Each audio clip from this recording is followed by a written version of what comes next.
यह लेक्चर भी जो पिछला लेक्चर था उसी के आगे, कहने का मतलब एडवर्ब मध्य में प्रयोग होता है तो उसी का आगे है। जब ऑक्सिलरी और फाइनाइट वर्ब मिल करके फुल वर्ब का निर्माण करते हैं, फाइनाइट और ऑक्सिलरी बताए हैं सहायक क्रिया, और फाइनाइट मुख्य क्रिया मिलकर फुल वर्ब का निर्माण करते हैं, तो एडवर्ब का प्रयोग इनके बीच होता है।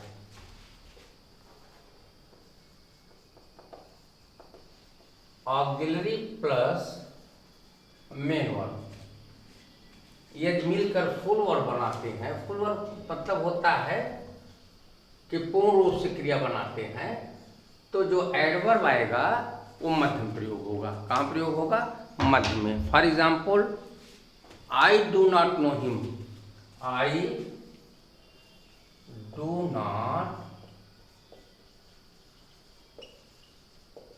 नो हिम, यहां समझ ले, डू ऑक्सिलरी के रूप में आया और नो मेन वर्ब के रूप में आया, इसलिए जो नॉट का प्रयोग हुआ वह बीच में प्रयोग हुआ। Another example, I have often given him my book. I have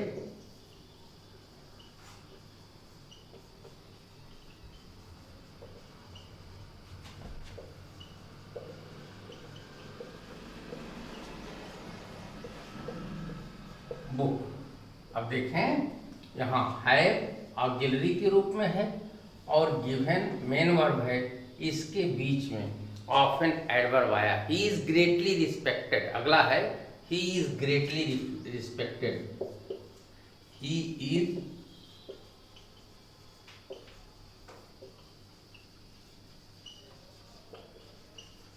अब यहां देखें ग्रेटली,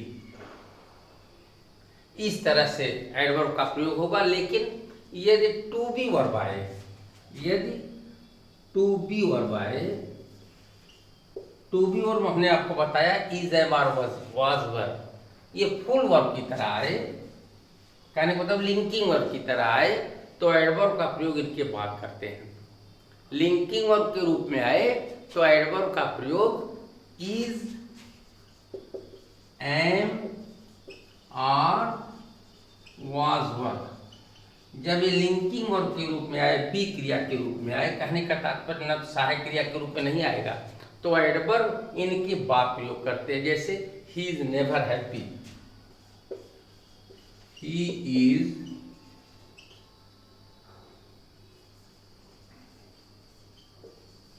अब यहां देखें, इज जो है ये लिंकिंग वर्ब के रूप में आया है और उसके बाद नेवर का प्रयोग है। You are not right, next example है यू आर नॉट राइट। अब यहां देखें, और लिंकिंग वर्ब है, इसके बाद नॉट का प्रयोग है। Next example, he was not honest, he was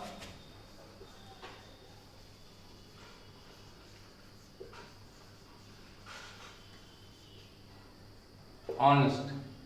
अब देखें, वॉज ये लिंकिंग वर्ब है और यहाँ नॉट का प्रयोग ये एडवर्ब के रूप में आया है।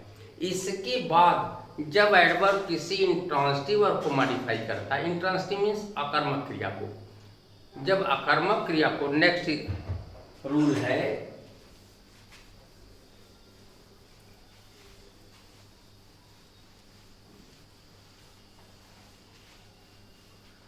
जब एडवर्ब इंट्रांसिटिव वर्ब को मॉडिफाई करता है तो उसके बाद प्रयोग होता है। फिर समझें, इंट्रांसिटिव वर्ब को मॉडिफाई करेगा, कहने का तात्पर्य जिसके साथ क्रिया नहीं आएगी वह, सॉरी, जिसके साथ वह क्रिया जिसके साथ कर्म नहीं आता, ये इंट्रांसिटिव वर्ब है, कर्म नहीं आएगा। और कैसे पहचानेंगे कर्म नहीं आएगा? इसको मैंने बताया, कई बार बताया, पिछले लेक्चर में बताया है। मुख्य क्रिया में क्या किसको किसकी लगाओ, तुरंत ऑब्जेक्ट मिलेगा। यदि क्रिया में इंट्रांसिटिव वर्ब है, कहने को मतलब कर्म नहीं है क्रिया के साथ, तो ये जिसको मॉडिफाई करेगा, कहने को मतलब इसके बाद क्रिया के बाद। फॉर एग्जाम्पल है ही वर्क्स वेल,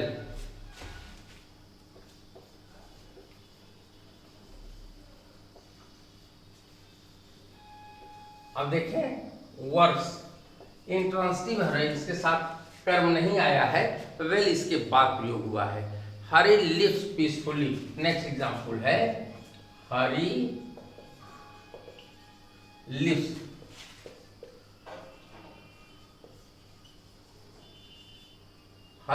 पीसफुल्ली। अब ये देखें पीसफुल्ली, लिव्स यहाँ इंट्रांसिटिव वर्ब है इसलिए पीसफुल्ली यह जो है किसके बाद आया, उस इंट्रांसिटिव वर्ब के बाद आया। He played there. Next example है ही प्लेड देयर। अब यहाँ आप देखें देयर, यह प्लेड इंट्रांसिटिव वर्ब है इसलिए एडवर्ब जो है उसके बाद प्रयोग हुआ। किसके बाद? इंट्रांसिटिव वर्ब के बाद प्रयोग हुआ। जो नेक्स्ट रूल आपका है वह जब एडवर्ब ट्रांसिटिव वर्ब के साथ आता है तो ऑब्जेक्ट के बाद एडवर्ब आता है, तो ऑब्जेक्ट के बाद एडवर्ब रखते हैं। फिर समझें, इसी का विपरीत है। यदि क्रिया के साथ कर्म हो, यदि क्रिया के साथ कर्म हो, क्रिया प्लस कर्म, तो ये ट्रांसिटिव वर्ब हो जाएगा।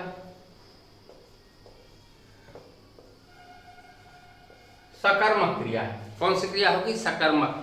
यदि सकर्मक क्रिया होगी तो ऑब्जेक्ट के बाद एडवर्ब को रखते हैं। फॉर एग्जाम्पल, जैसे Sita कुक्स food carefully. Sita कुक्स food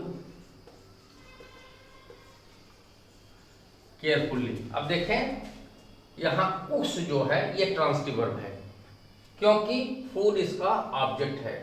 it means क्रिया प्लस ऑब्जेक्ट बराबर ट्रांसिटिव वर्ब हुआ, तो केयरफुली जो आया वह उस ऑब्जेक्ट के बाद आया है। किस ऑब्जेक्ट के बाद? माने ट्रांसिटिव वर्ब के साथ ऑब्जेक्ट आया, ऑब्जेक्ट के बाद उसको रखा गया। He reads his book quietly. Next example है he reads his book, he reads his book quietly।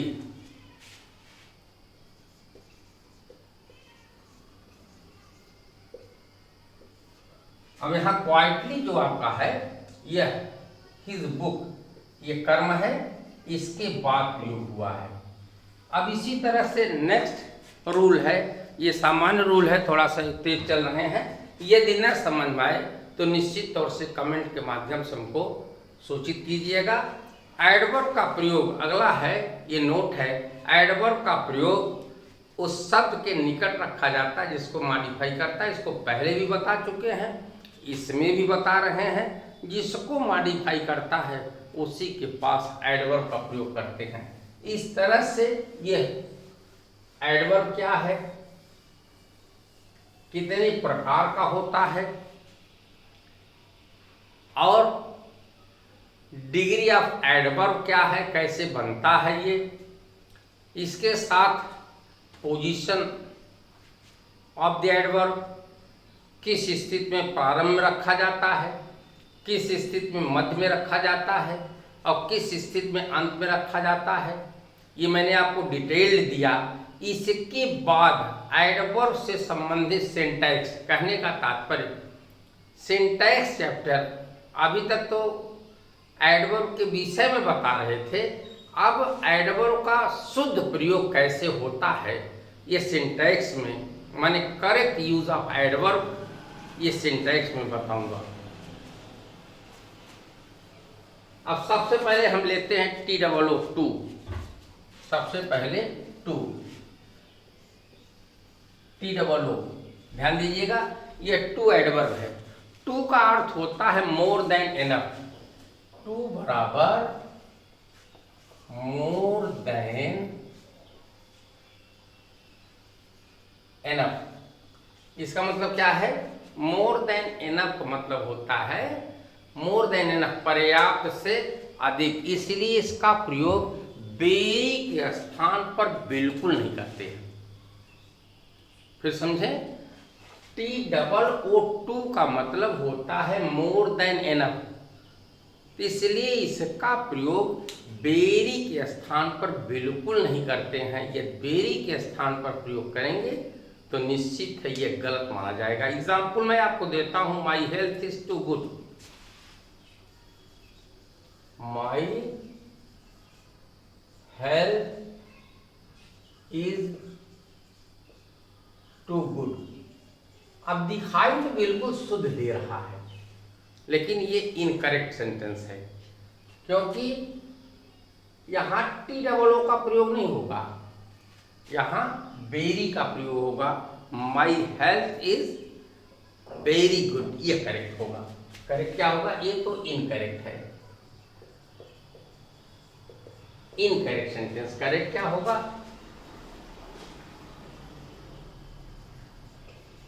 My health is very good, यहां ये सही है। नेक्स्ट एग्जाम्पल, इसको मैं बताता हूं, ये शुद्ध है। It is too hard to go out, it is too hard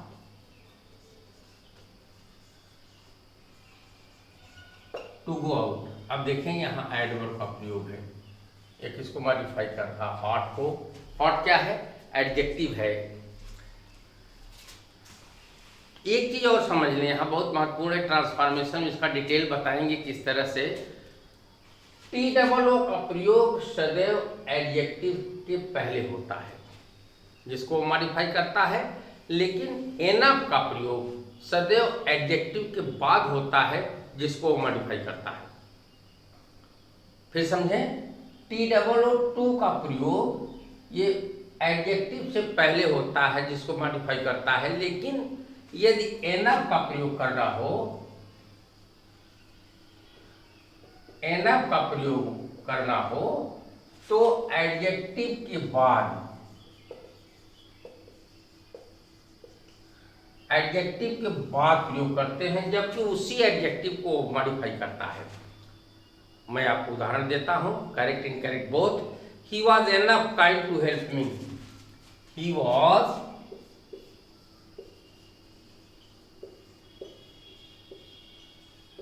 enough kind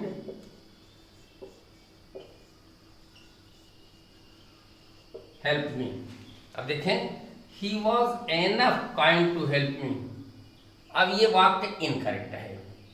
कैसे इनकरेक्ट है? क्योंकि enough का प्रयोग आपने एडजेक्टिव से पहले कर दिया। अब ये भी बता रहे थे एडजेक्टिव का प्रयोग, और सॉरी enough का प्रयोग एडजेक्टिव के बाद होगा, तो इसका सही क्या होगा? He was kind enough to help me, ये सही है। ये इनकरेक्ट सेंटेंस है, ये इनकरेक्ट है। और करेक्ट क्या होगा? He was kind enough to help me. अब ये करेक्ट हुआ, ये करेक्ट सेंटेंस हुआ। इस तरह से इसका प्रयोग होता है। इसका डिटेल्ड, इट मीन्स वर्णात्मक ढंग से मैं आपको ट्रांसफॉर्मेशन में समझाऊंगा कि वहाँ टी डबल ओ का प्रयोग कैसे होता है, कैसे रिमूव होता है, एनफ का प्रयोग कैसे होता है, कैसे रिमूव होता है। नेक्स्ट रूल जो है वो मच का प्रयोग है, ये भी महत्वपूर्ण प्रयोग है। मच का प्रयोग एडजेक्टिव या एडवर्ब से पहले होता है। मच का प्रयोग एडजेक्टिव या एडवर्ब से पहले होता है जब वह कंपैरेटिव डिग्री में होता है। फिर समझे, एडजेक्टिव का प्रयोग, मच का प्रयोग एडजेक्टिव या एडवर्ब से पहले होता है और कंपैरेटिव डिग्री में होता है, माने तुलनात्मक अवस्था में। यदि एडवर्ब तुलनात्मक अवस्था में रखा जाए तो उस एडजेक्टिव अथवा एडवर्ब जिसको तुलनात्मक अवस्था में हम रखते हैं, उसके पहले मच का प्रयोग होता है। For example, he is much better than Ram, यहां मच का प्रयोग है।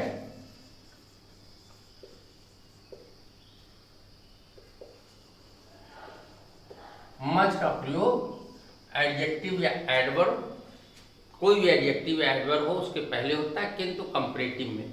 जैसे एग्जाम्पल के माध्यम से मैं आपको समझाता हूं, he is much better than Ram.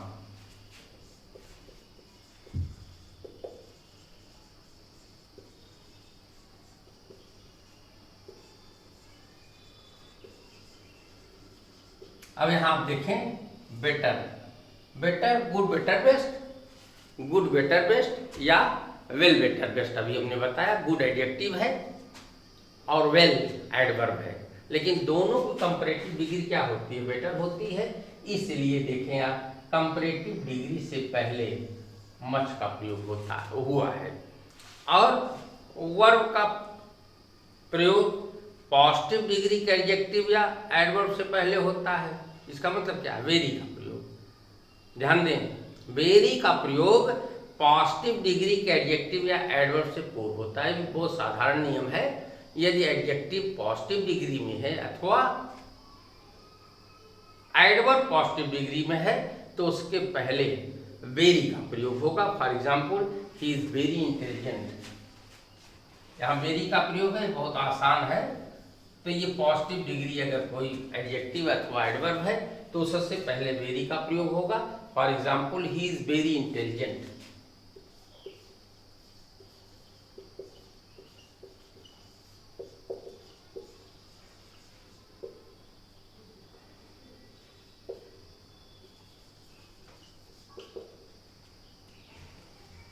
She is very beautiful, लेकिन ब्यूटीफुल पॉजिटिव डिग्री है, जहाँ इंटेलिजेंट पॉजिटिव डिग्री है।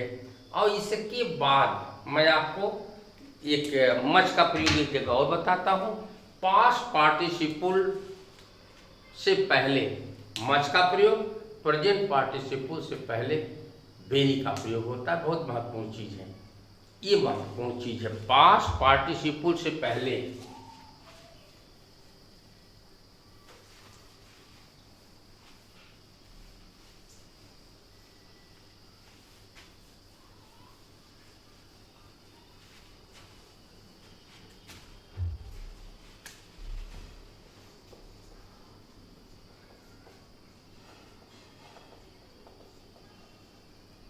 पास्ट पार्टिसिपल से पहले मच का प्रयोग,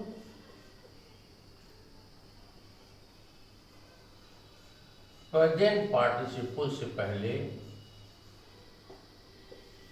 वेरी का प्रयोग। ये बहुत आसान है लेकिन समझने वाली। पार्टिसिपल चर्चा में पिछले लेक्चर्स में कर चुके हैं, कई बार किए हैं। तो पार्टिसिपल वो non finite forms of verb का एक भाग होता है। इसको समझने के लिए आप पार्टिसिपल के चैप्टर में जा सकते हैं। प्रेजेंट पार्टिसिपल क्या है, पास्ट पार्टिसिपल है, तो अभी इसको बता रहे थे। तो देख लें, इसका एग्जाम्पल देख लें। I was much surprised, I was much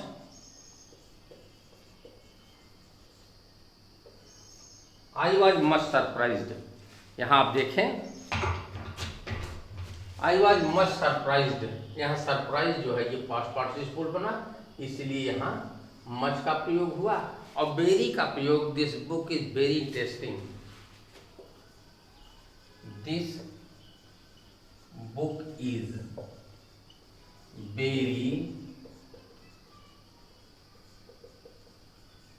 interesting. अब यहाँ देखें, ये वेरी का प्रयोग प्रेजेंट पार्टिसिपल फिर पहले हुआ।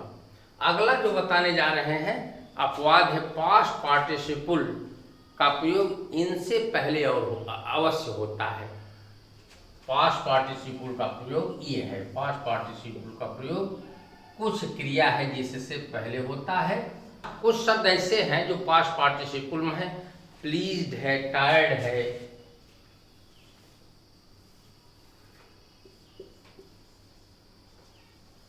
प्लीज्ड है, टायर्ड है, डिजेक्टेड है, कंटेंटेड है,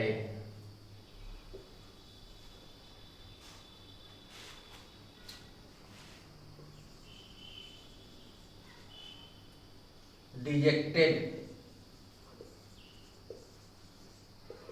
कंटेंटेड। इसके पहले ये जबकि पास्ट पार्टिसिपल है, देखिए क्रिया का थर्ड फॉर्म है, पास्ट पार्टिसिपल है, किंतु इससे पहले वेरी का प्रयोग शुद्ध माना जाता है। इस तरह से ये एडवर्ब का चैप्टर सिंटैक्स के अंतर्गत चल रहा है। इसके आगे मैं नेक्स्ट लेक्चर में दूंगा। थैंक्स।